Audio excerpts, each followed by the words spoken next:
A próxima guerra pode não ser travada com tanques, pode ser travada com chips.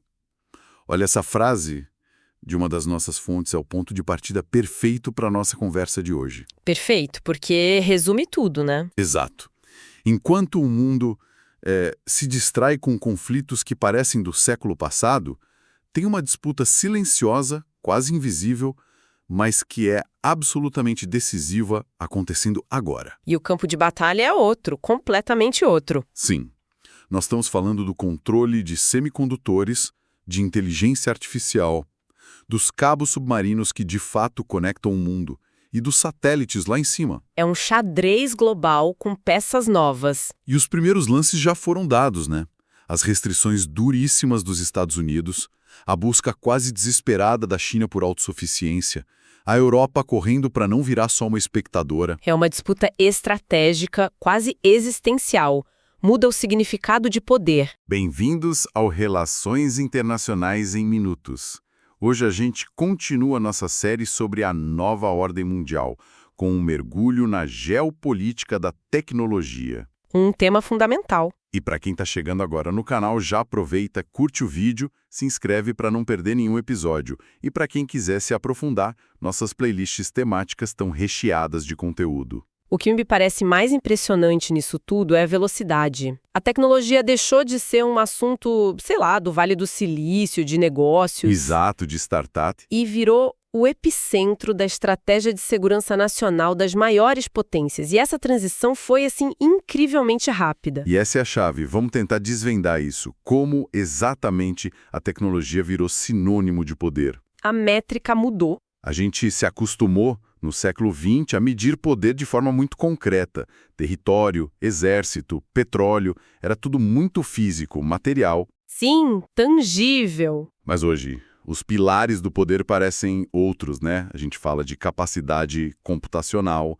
controle de dados, infraestrutura digital, IA, satélites. Exato. E aqui, uma das fontes que a gente analisou traz uma analogia que é, olha, simplesmente perfeita. Os semicondutores são o novo petróleo. Nossa, essa analogia é muito boa. Pensa um pouco. O petróleo moveu a economia industrial. Os chips movem a economia digital e absolutamente tudo que depende dela. Tudo. Sem chips avançados, você não tem armamento de precisão moderno, não tem supercomputador para pesquisa e, o mais importante para o futuro, você não tem inteligência artificial sofisticada. A base de todo o poder tecnológico e militar está nesses pequenos pedaços de silício. O que significa que quem controla a produção, o design desses chips, na prática, controla uma válvula mestra da economia e da segurança do mundo. Precisamente. É como controlar todos os canais por onde o petróleo passava antigamente. E isso nos leva direto ao ponto mais quente do planeta nessa disputa. Taiwan. Taiwan. A importância estratégica de Taiwan hoje não é mais primariamente ideológica como na Guerra Fria. Não é comunismo versus capitalismo. É industrial. Uma única empresa, a TSMC, em Taiwan, é responsável pela fabricação da esmagadora maioria dos semicondutores mais avançados do mundo. Uma empresa? Isso cria um gargalo estratégico, assim, monumental. O mundo inteiro, incluindo os Estados Unidos e a própria China, depende de uma única ilha para ter os componentes mais críticos da modernidade. Isso muda a perspectiva toda? Então a briga entre eu e China não é só comercial, não é sobre balança comercial. De jeito nenhum. É uma disputa estrutural. É pela fundação do poder no século XXI. É sobre quem vai ser o dono da nova refinaria, da nova fonte de energia, é sobre quem vai escrever as regras do jogo para as próximas décadas. E essa disputa tem um nome que ficou famoso, né? A Guerra dos Chips. A Guerra dos Chips. É o confronto mais direto. Os Estados Unidos foram muito assertivos. Impuseram restrições severíssimas à exportação não só dos chips, mas, talvez mais importante, dos equipamentos para fabricar os chips. E a justificativa oficial de Washington é clara: segurança nacional. O medo, que eles nem escondem, é que a tecnologia americana e de aliados seja usada para turbinar as capacidades militares da China. Eles não querem ver seus próprios projetos de chips em mísseis hipersônicos chineses, por exemplo. Exatamente. Seria alterar drasticamente o equilíbrio de poder lá no Indo-Pacífico. É uma estratégia de contenção, de estrangulamento tecnológico mesmo. E como o Pequim reagiu? Imagino que não foi de forma passiva. De forma alguma. A resposta da China foi uma mobilização nacional em uma escala, assim, gigantesca. Primeiro, o mais óbvio. Eles estão despejando centenas de bilhões de dólares na indústria doméstica de semicondutores. É um projeto de urgência máxima para eles. Existencial. Eles precisam alcançar a autossuficiência para se livrar dessa dependência que agora eles enxergam como a maior vulnerabilidade que eles têm. Mas esse dinheiro todo está funcionando? Porque criar essa tecnologia do zero é uma coisa absurdamente complexa. Essa é a pergunta de $1 trilhão. Eles estão avançando sim, mas a fronteira tecnológica, os chips mais avançados ainda está fora do alcance deles. Eles ainda dependem do exterior para isso. Sim, e além do dinheiro, a China usa outras armas. A posição dominante em outras partes da cadeia, como na montagem de eletrônicos, e, um ponto crucial, eles têm um quase monopólio sobre o refino de minerais de terras raras. Que são vitais para tudo, de celular à turbina eólica. Exato. E eles já sinalizaram que podem usar isso como uma arma de barganha.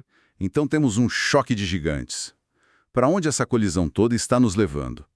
Qual é o cenário mais provável? O cenário mais provável, e que na verdade já está acontecendo, é o que os analistas chamam de decoupling. A fragmentação tecnológica. O fim do mundo digital unificado? Exato. Essa ideia está morrendo. A gente caminha para a formação de 2 ecossistemas digitais que são paralelos e concorrentes.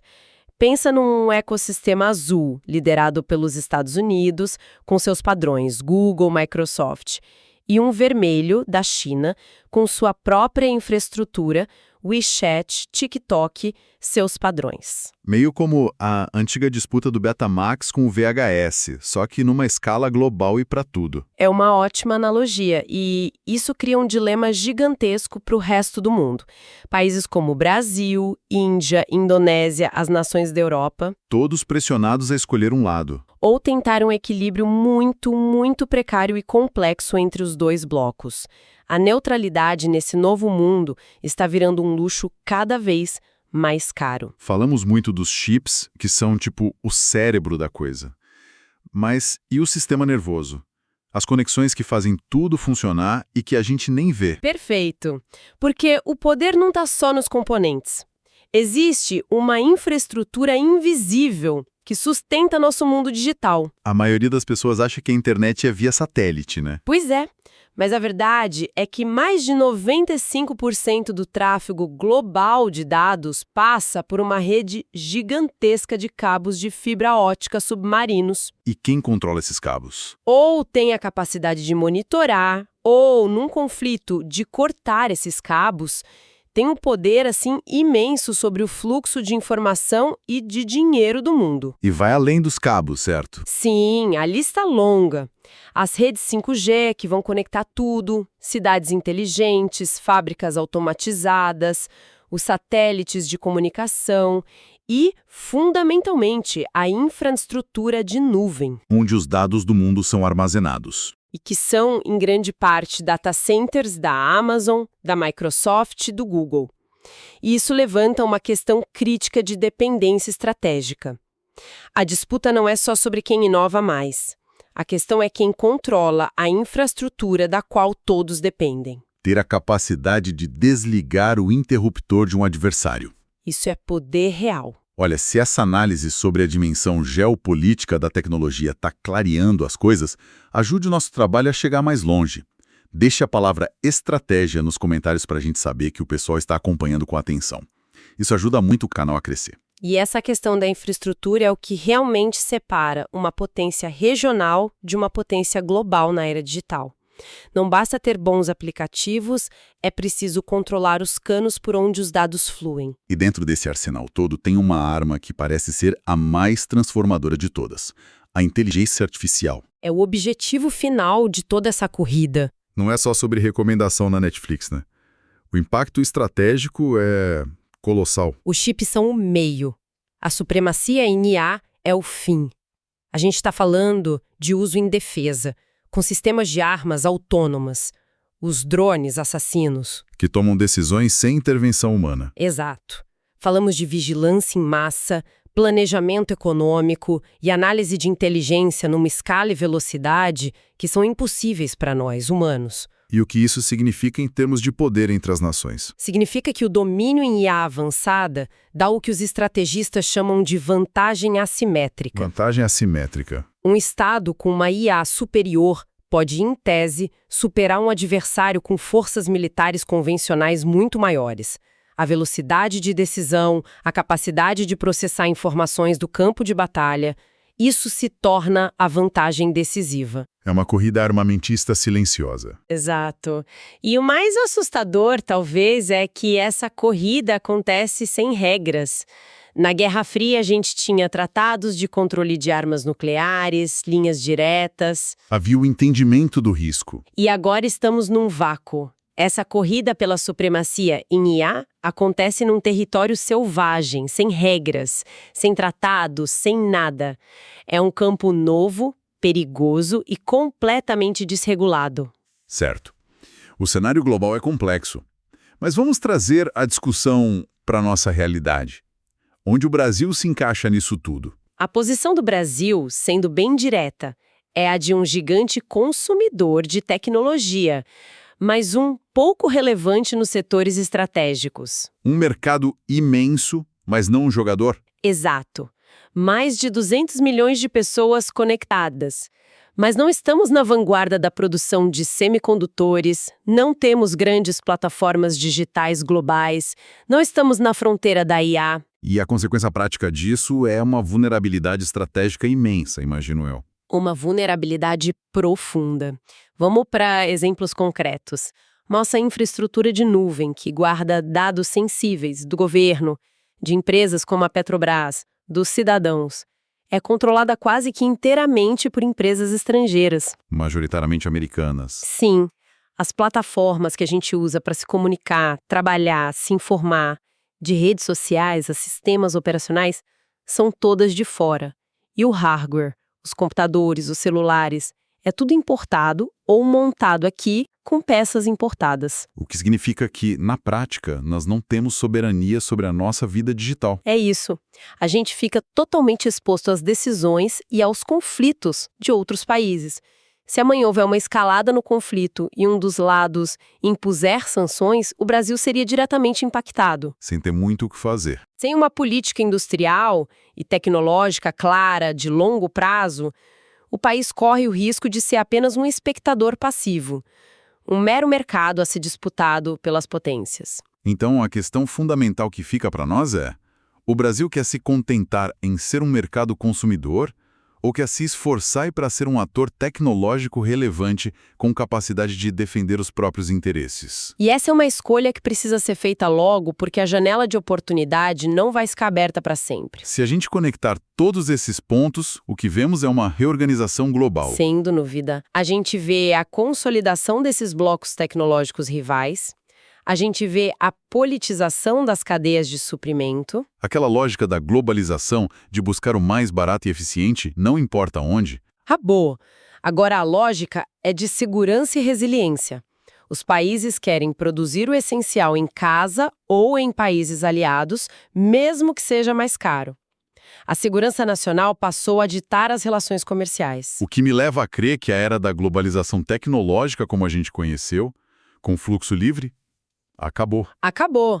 A interdependência, que por décadas foi vista como uma virtude, algo que promovia a paz, hoje é vista em Washington e Pequim como um risco perigoso. Uma vulnerabilidade a ser eliminada. Exato. Estamos entrando numa era de segurança tecnológica. Então, no fim do dia, a nova ordem mundial não vai ser definida só por exércitos ou economias. Vai ser moldada por quem controla os chips, os dados, a IA e a infraestrutura digital. A tese é inescapável. Quem dominar a tecnologia dominará o poder no século XXI. Mas sabe o que me parece ainda mais profundo? Pela primeira vez, a infraestrutura central do poder global não está sendo construída por nações, mas por empresas privadas. TSMC, Google, Amazon, Huawei. São elas que detêm a tecnologia. Isso coloca os governos numa posição reativa, tentando regular e controlar algo que eles não criaram e talvez nem entendam por completo. É uma mudança de paradigma. O poder do Estado agora depende criticamente de atores não estatais, o que cria uma dinâmica geopolítica completamente nova. E para deixar uma provocação final para o pessoal refletir, a questão não é mais se vai haver uma divisão tecnológica. A questão agora é: de que lado cada país estará? Uma pergunta difícil. E pensando nisso, a gente quer saber a opinião de quem nos acompanha. Qual deveria ser a estratégia do Brasil nesse cenário? Nos aliar a um dos blocos? Tentar a neutralidade? Focar em nichos específicos? Deixem suas análises nos comentários. A gente lê tudo e aprende muito com a discussão. É um debate que precisamos ter. E se essa análise foi útil, não se esqueçam de compartilhar o vídeo. A ajuda de todos é fundamental para que o Relações Internacionais em Minutos continue crescendo e trazendo conteúdo de qualidade para mais gente.